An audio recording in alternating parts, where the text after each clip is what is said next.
ഓം ശാന്തി 21/8/2025 പ്രഭാതമുരളി മധുബൻ. മധുരമായ കുട്ടികളെ, നിങ്ങൾ ആസുരീയ മതത്തിലൂടെ നടന്നതിനാൽ വഴിയാധാരമായി. ഇപ്പോൾ ഈശ്വരീയ മതത്തിലൂടെ നടക്കൂ, എങ്കിൽ സുഖധാമത്തിലേക്ക് പോകാം. ചോദ്യം: കുട്ടികൾക്ക് അച്ഛനിൽ ഏത് പ്രതീക്ഷയാണ് വെക്കാവുന്നത്, ഏതൊന്ന് വെക്കരുത്?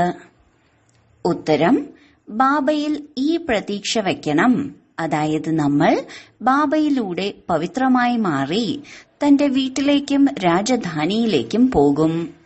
ബാബ പറയുന്നു, കുട്ടികളെ, എന്നിൽ ഈ പ്രതീക്ഷ വെക്കരുത്, അതായത് ഇന്നയാൾക്ക് അസുഖമാണ്, അവരെ ആശീർവദിക്കൂ. ഇവിടെ കൃപയുടെയോ ആശീർവാദത്തിന്റെയോ കാര്യമില്ല. ഞാൻ വന്നിരിക്കുന്നത് നിങ്ങൾ കുട്ടികളെ പതീതത്തിൽ നിന്നും പാവനമാക്കി മാറ്റാനാണ്. ഞാനിപ്പോൾ നിങ്ങളെ ഇങ്ങനെയുള്ള കർമ്മമാണ് പഠിപ്പിക്കുന്നത്.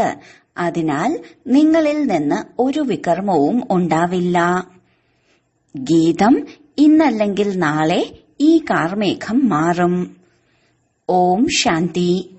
ആത്മീയ കുട്ടികൾ ഗീതം കേട്ടുവോ? കുട്ടികൾക്കറിയാം ഇപ്പോൾ വീട്ടിലേക്ക് പോകണം.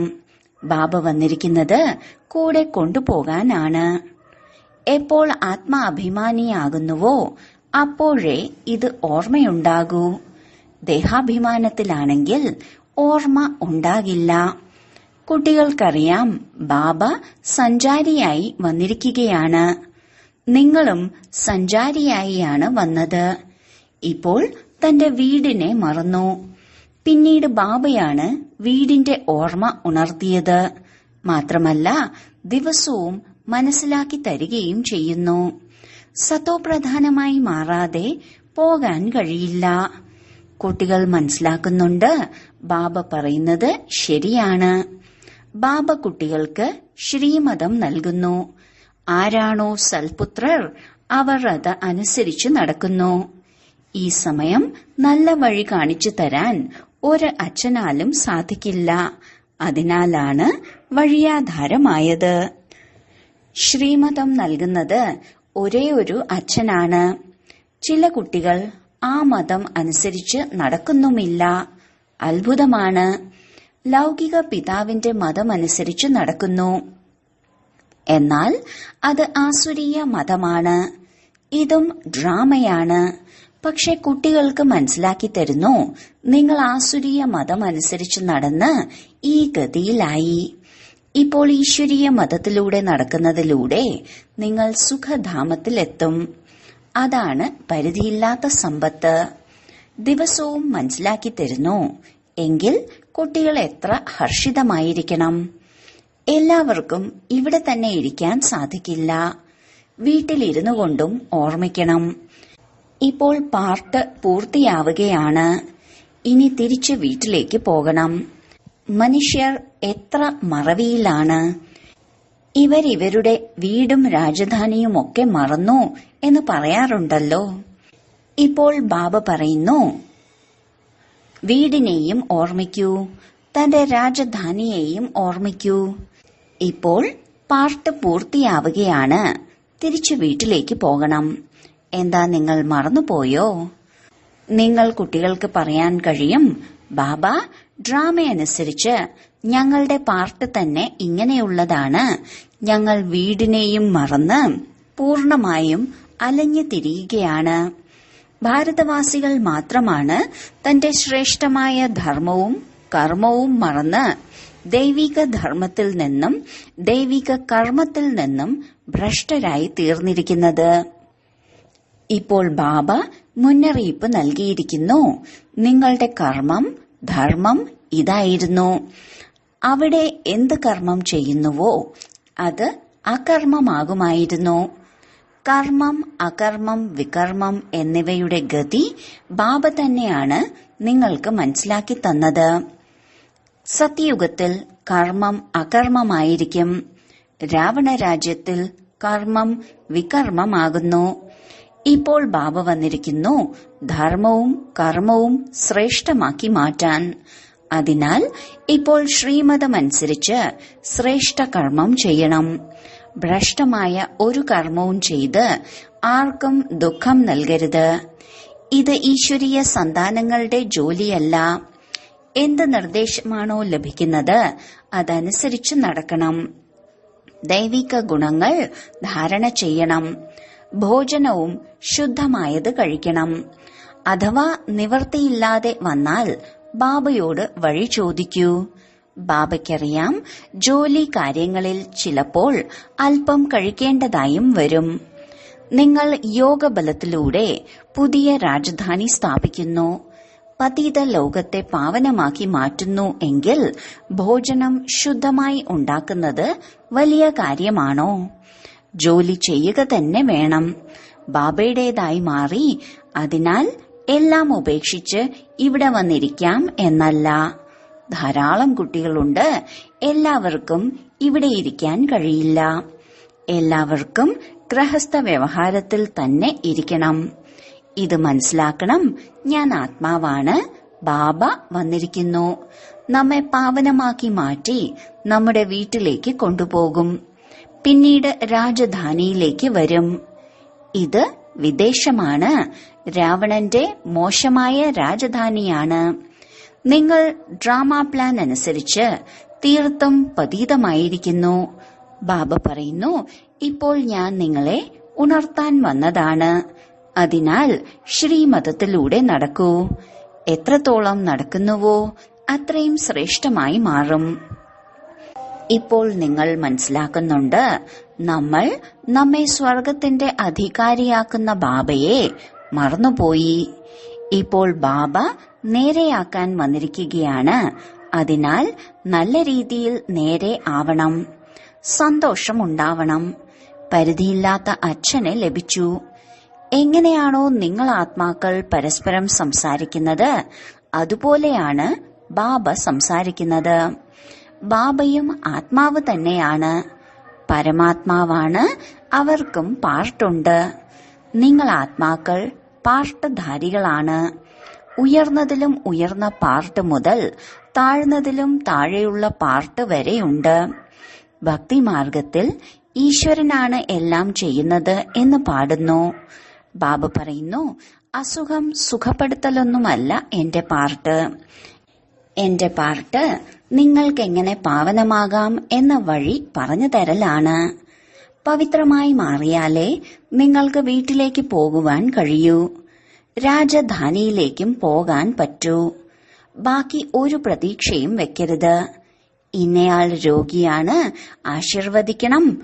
ഇല്ല, ആശീർവാദം, കൃപ മുതലായ ഒരു കാര്യവും എന്റെ പക്കലില്ല. അതിനാൽ സാധു സന്യാസിമാരുടെ അടുത്തേക്ക് പൊയ്ക്കോളൂ. നിങ്ങൾ എന്നെ വിളിക്കുന്നത് തന്നെ, അല്ലയോ പതീത പാവന, വരൂ, വന്ന് ഞങ്ങളെ പാവനമാക്കൂ, പാവനമായ ലോകത്തിലേക്ക് കൊണ്ടുപോകൂ എന്ന് പറഞ്ഞാണ്. അതിനാൽ ബാബ ചോദിക്കുന്നു, ഞാൻ നിങ്ങളെ വിഷയസാഗരത്തിൽ നിന്നും രക്ഷിച്ചു കൊണ്ടുപോകുന്നു. എന്നിട്ടും നിങ്ങൾ എങ്ങനെയാണ് വിഷയസാഗരത്തിൽ കുടുങ്ങിപ്പോകുന്നത്? ഭക്തിമാർഗത്തിൽ നിങ്ങളുടെ സ്ഥിതി ഇതാണ്. ജ്ഞാനവും ഭക്തിയും നിങ്ങൾക്ക് വേണ്ടിയുള്ളതാണ്. സന്യാസിമാരും പറയാറുണ്ട് ജ്ഞാനം, ഭക്തി, പിന്നെ വൈരാഗ്യം എന്ന്. പക്ഷെ അതിന്റെ അർത്ഥം അവർ മനസ്സിലാക്കുന്നില്ല. ഇപ്പോൾ നിങ്ങളുടെ ബുദ്ധിയിൽ ജ്ഞാനമുണ്ട്. ഭക്തിക്ക് ശേഷമാണ് വൈരാഗ്യം. അതിനാൽ പരിധിയില്ലാത്ത വൈരാഗ്യം പഠിപ്പിക്കാൻ ആള് വേണം. ബാബ മനസ്സിലാക്കി തന്നിട്ടുണ്ട്, ഇത് ശ്മശാനമാണ്. ഇതിനുശേഷം പരിസ്ഥാനമായി മാറണം. അവിടെ ഓരോ കർമ്മവും ആ കർമ്മമായിരിക്കും. ഇപ്പോൾ ബാബ നിങ്ങളെ ഇങ്ങനെയുള്ള കർമ്മമാണ് പഠിപ്പിക്കുന്നത്. പിന്നീട് നിങ്ങളിൽ നിന്നും ഒരു വികർമ്മവും ഉണ്ടാകില്ല. ആർക്കും ദുഃഖം നൽകരുത്. പതിതരുടെ അന്നം കഴിക്കരുത്. വികാരത്തിലേക്ക് പോകരുത്. അബലകൾക്ക് മേൽ അതിക്രമങ്ങൾ നടക്കുന്നതും ഈ കാര്യത്തിലാണ്. മായയുടെ വിഘ്നം എങ്ങനെയാണ് ഉണ്ടാകുന്നത് എന്ന് കാണുന്നുണ്ടല്ലോ. ഇതെല്ലാം ഗുപ്തമാണ്. ദേവന്മാരും അസുരന്മാരും തമ്മിൽ യുദ്ധമുണ്ടായി എന്ന് പറയുന്നു. പിന്നീട് പറയുന്നു, പാണ്ഡവരും കൗരവരും തമ്മിൽ യുദ്ധം നടന്നു. ഇപ്പോൾ യുദ്ധം ഒന്നേ ഉള്ളൂ. ബാബ മനസ്സിലാക്കി തരുന്നു, ഞാൻ നിങ്ങളെ രാജയോഗം പഠിപ്പിക്കുകയാണ്. ഭാവിയിലെ 21 ജന്മങ്ങളിലേക്കായി. ഇത് മൃത്യു ലോകമാണ്. മനുഷ്യർ സത്യനാരായണന്റെ കഥ കേട്ടാണ് വന്നത്. പ്രയോജനം ഒന്നുമില്ല. ഇപ്പോൾ നിങ്ങൾ സത്യമായ ഗീത കേൾക്കുകയാണ്. രാമായണവും നിങ്ങൾ സത്യമായതാണ് കേൾപ്പിക്കുന്നത്. ഒരു രാമസീതയുടെ മാത്രം കാര്യമല്ല. ഈ സമയത്ത് മുഴുവൻ ലോകവും ലങ്കയാണ്. 4 പാടും വെള്ളമാണല്ലോ. ഇത് പരിധിയില്ലാത്ത ലങ്കയാണ്. ഇതിൽ രാവണന്റെ രാജ്യമാണ്. ഒരു ബാബയാണ് വരൻ.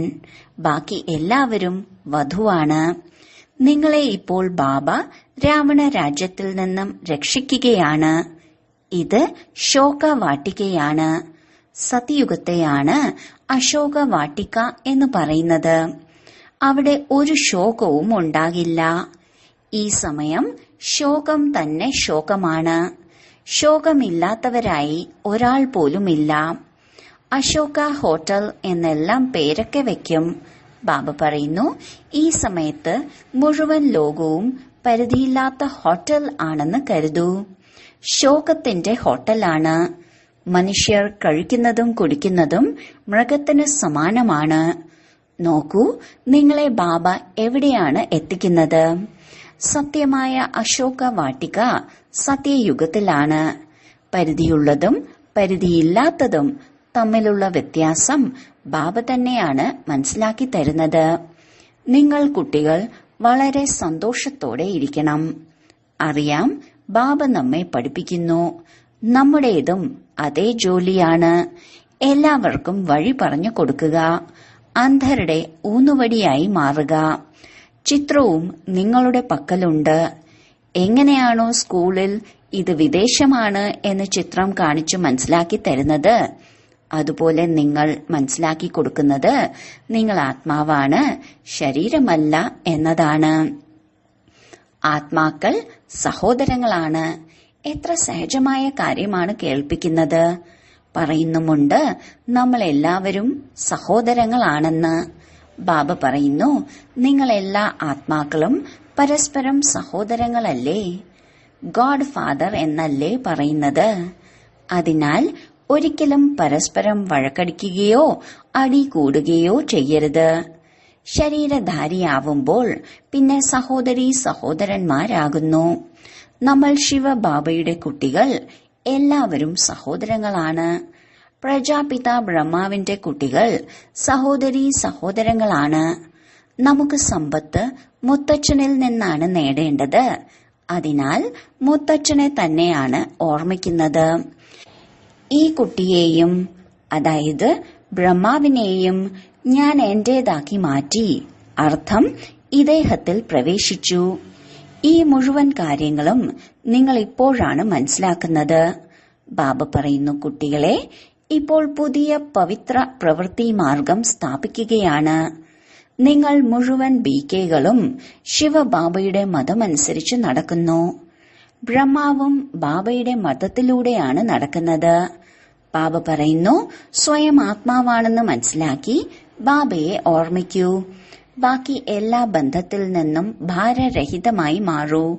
8 മണിക്കൂർ ഓർമ്മിക്കണം. ബാക്കിയുള്ള 16 മണിക്കൂറിൽ വിശ്രമം, ജോലി മുതലായ എന്തെല്ലാം ചെയ്യണമോ അതെല്ലാം ചെയ്യൂ. ഞാൻ അച്ഛന്റെ കുട്ടിയാണ്.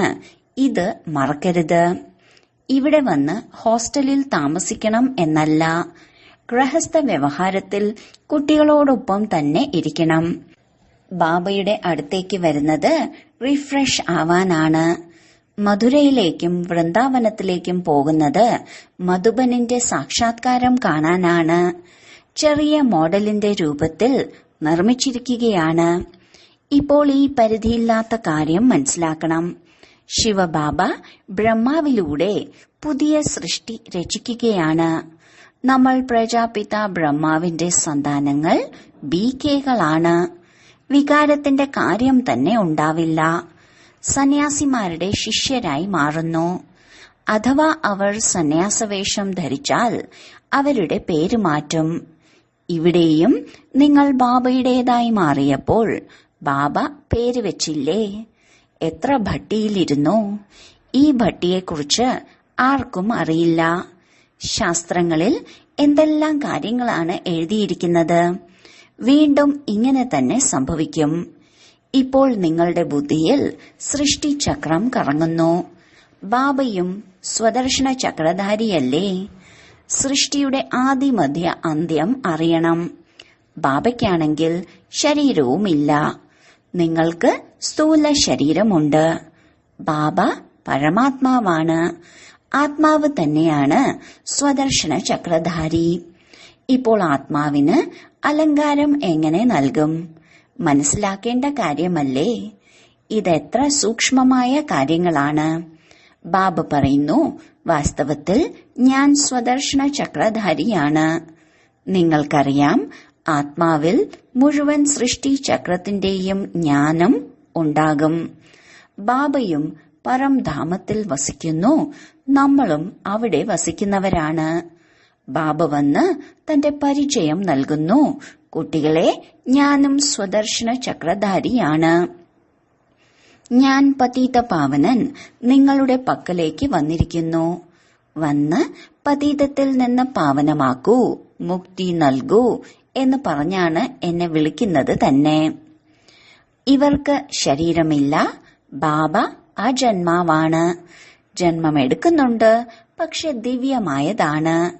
ശിവജയന്തി അല്ലെങ്കിൽ ശിവരാത്രി ആഘോഷിക്കുന്നുണ്ട്.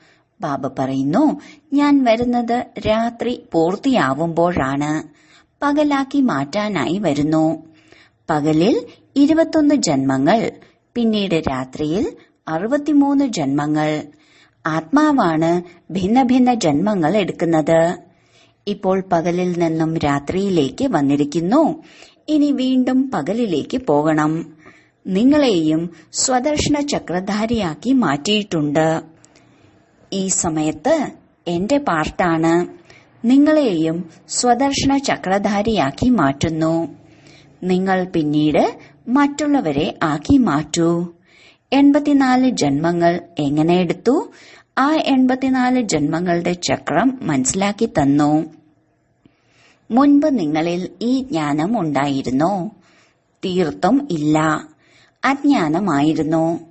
ബാബ പ്രധാന കാര്യം മനസ്സിലാക്കി തരുന്നു. ബാബയാണ് സ്വദർശന ചക്രധാരി. ബാബയെ ജ്ഞാനസാഗരൻ എന്നാണ് പറയുന്നത്. ബാബ സത്യമാണ്, ചൈതന്യമാണ്. നിങ്ങൾ കുട്ടികൾക്ക് സമ്പത്ത് നൽകുകയാണ്.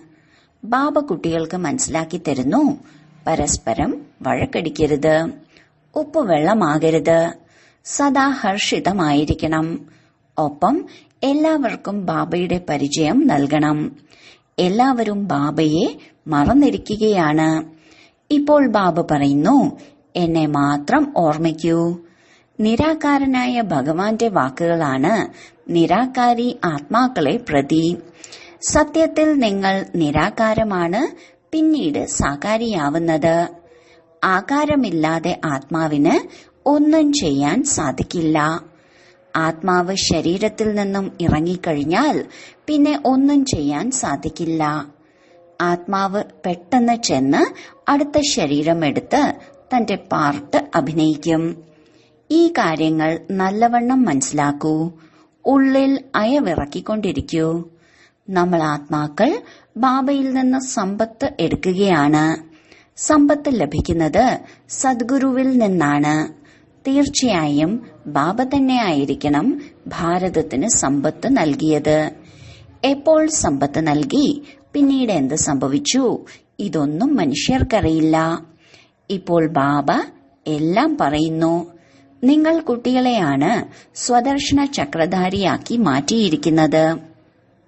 പിന്നീട് നിങ്ങൾ 84 ജന്മങ്ങൾ അനുഭവിച്ചു. ഇപ്പോൾ വീണ്ടും ഞാൻ വന്നിരിക്കുകയാണ്. എത്ര സഹജമായാണ് മനസ്സിലാക്കി തരുന്നത്. ബാബയെ ഓർമ്മിക്കൂ, എന്നിട്ട് മധുരമായി മാറൂ. പ്രധാന ലക്ഷ്യം മുന്നിലുണ്ട്. ബാബ വക്കീലന്മാരുടെയും വക്കീലാണ്. എല്ലാ വഴക്കുകളിൽ നിന്നും രക്ഷിക്കുന്നു. നിങ്ങൾ കുട്ടികൾക്ക് ആന്തരികമായ സന്തോഷം വളരെയധികം ഉണ്ടാകണം. നമ്മൾ ബാബയുടെ കുട്ടികളായി മാറിയിരിക്കുന്നു. ബാബ സമ്പത്ത് നൽകാനായി നമ്മെ ദത്തെടുക്കുകയും ചെയ്തു. ഇവിടെ നിങ്ങൾ വരുന്നത് തന്നെ സമ്പത്ത് നേടാനാണ്. ബാബ പറയുന്നു, കുട്ടികളെയും മക്കളെയും സംരക്ഷിച്ചുകൊണ്ടും ബുദ്ധി ബാബയിലും രാജധാനിയിലുമായിരിക്കണം. പഠിപ്പ് എത്ര സഹജമാണ്. വിശ്വത്തിന്റെ അധികാരിയാക്കി മാറ്റുന്ന അച്ഛനെ നിങ്ങൾ മറന്നുപോകുന്നു. ആദ്യം സ്വയം ആത്മാവാണെന്ന് തീർച്ചയായും മനസ്സിലാക്കണം. ഈ ജ്ഞാനം ബാബ സംഗമത്തിൽ തന്നെയാണ് നൽകുന്നത്. എന്തുകൊണ്ടെന്നാൽ സംഗമത്തിൽ തന്നെയാണ് നിങ്ങൾക്ക് പതീതത്തിൽ നിന്നും പാവനമായി മാറേണ്ടത്. ശരി, മധുരമധുരമായ ആത്മീയ ബ്രഹ്മമുഖ വംശാവലി ബ്രാഹ്മണ കുലഭൂഷണർ, ഇത് ദേവതകളെക്കാൾ ഉയർന്ന കുലമാണ്.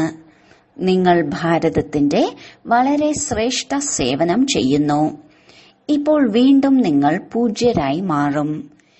ഇപ്പോൾ പൂജാരിയെ പൂജ്യനാക്കി കക്കയെ വജ്രസമാനമാക്കി മാറ്റുകയാണ്. ഇങ്ങനെയുള്ള ആത്മീയ കുട്ടികൾക്ക് മാതാവും പിതാവുമായ ബാബ്ദാദയുടെ സ്നേഹസ്മരണകളും പുലർക്കാല വന്ദനവും. ആത്മീയ പിതാവിന്റെ ആത്മീയ കുട്ടികൾക്ക് നമസ്കാരം. ധാരണയ്ക്കുള്ള മുഖ്യസാരം: 1.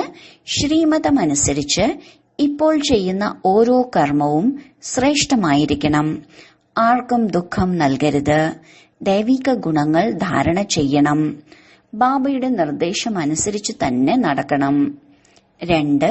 സദാ ഹർഷിതമായിരിക്കുന്നതിനായി സ്വദർശന ചക്രധാരിയായി മാറണം. ഒരിക്കലും ഉപ്പുവെള്ളമാകരുത്. എല്ലാവർക്കും ബാബയുടെ പരിചയം നൽകണം. വളരെ വളരെ മധുരമായി മാറണം. വരദാനം: ആദരവ് യാചിക്കുന്നതിന് പകരം എല്ലാവർക്കും ആദരവ് നൽകുന്ന സദാ നിഷ്കാമ യോഗിയായി ഭവിക്കട്ടെ. താങ്കൾക്ക് മറ്റുള്ളവർ ബഹുമാനം നൽകിയാലും ഇല്ലെങ്കിലും താങ്കൾ അവരെ മധുരമായ സഹോദരൻ, മധുരമായ സഹോദരി എന്ന് കരുതി സദാ സ്വമാനത്തിലിരിക്കുക. സ്നേഹി ദൃഷ്ടിയിലൂടെയും സ്നേഹത്തിന്റെ മനോവൃത്തിയിലൂടെയും ആത്മീയ ആദരവ് നൽകിക്കൊണ്ടിരിക്കൂ. അവർ ബഹുമാനം നൽകിയാൽ ഞാനും അവരെ ബഹുമാനിക്കാം എന്നതും റോയൽ യാചനയാണ്. ഇതിൽ നിന്നും നിഷ്കാമ യോഗിയായി മാറൂ. ആത്മീയ സ്നേഹത്തിന്റെ മഴയാൽ ശത്രുവിനെ പോലും മിത്രമാക്കി മാറ്റൂ. നിങ്ങളെ ആരെങ്കിലും കല്ലെറിഞ്ഞാൽ പോലും നിങ്ങൾ അവർക്ക് രത്നം നൽകണം. കാരണം നിങ്ങൾ രത്നാകരനായ ബാബയുടെ കുട്ടികളാണ്. സ്ലോഗൻ: വിശ്വത്തിന്റെ നവനിർമ്മാണം ചെയ്യുന്നതിനായി നിമിത്തവും വിനയവും. ഈ 2 വാക്കുകൾ ഓർമ്മിക്കൂ. അവ്യക്ത സൂചന: സഹജയോഗിയായി മാറണമെങ്കിൽ പരമാത്മ സ്നേഹത്തിന്റെ അനുഭവികളായി മാറൂ. സേവനങ്ങളിൽ സഫലതയുടെ മുഖ്യ ആധാരം ത്യാഗവും തപസ്സുമാണ്. ത്യാഗി തപസ്വി എന്നാൽ ബാബയുടെ ഓർമ്മയിൽ ലവലീനമായി പ്രേമത്തിന്റെ സാഗരത്തിൽ അലിഞ്ഞ് ജ്ഞാനം, ആനന്ദം, സുഖം, ശാന്തി എന്നിവയുടെ സാഗരത്തിൽ അലിഞ്ഞ് ജീവിക്കുന്നവരെയാണ് തപസ്വികൾ എന്ന് പറയുക. ഇങ്ങനെയുള്ള ത്യാഗി തപസ്വികളാണ് സത്യമായ സേവാധാരികൾ. ഓം ശാന്തി.